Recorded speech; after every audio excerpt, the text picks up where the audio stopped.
It should have been a showcase, a footballing carnival, but it turned into another indictment. One Manchester police officer became a victim of mob violence at its ugliest. Still, there were complaints from some Rangers supporters that the police had been heavy-handed. I'm completely satisfied that our reaction was both necessary and proportionate. You know, I stood in the goal control and I watched the scenes. I also saw how we then deployed. 15 police officers were hurt. The injuries included a broken arm, a dislocated shoulder, cracked ribs and cuts that needed stitches. The policeman who was set upon escaped with bruised ribs.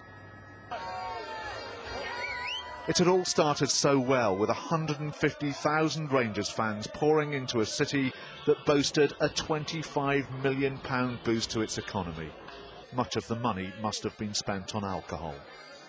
And when a technical fault left one of the outdoor screens blank, the anticipation turned to anger. Mobile phone footage capturing the ensuing rampage.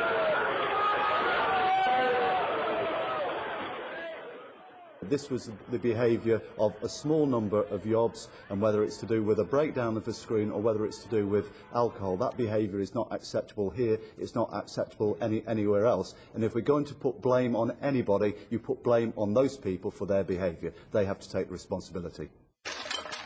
After the disorder came the attempts to get life back to normal. Well, several hours later, and they're still clearing away the mess. But it's quite clear that the event's wider impact will not be washed away quite so easily.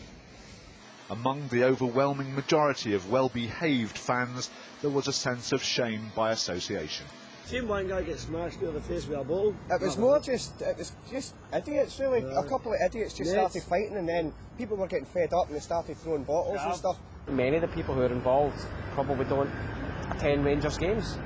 But they've come, they thought they were coming for a party and they've got involved in something they shouldn't.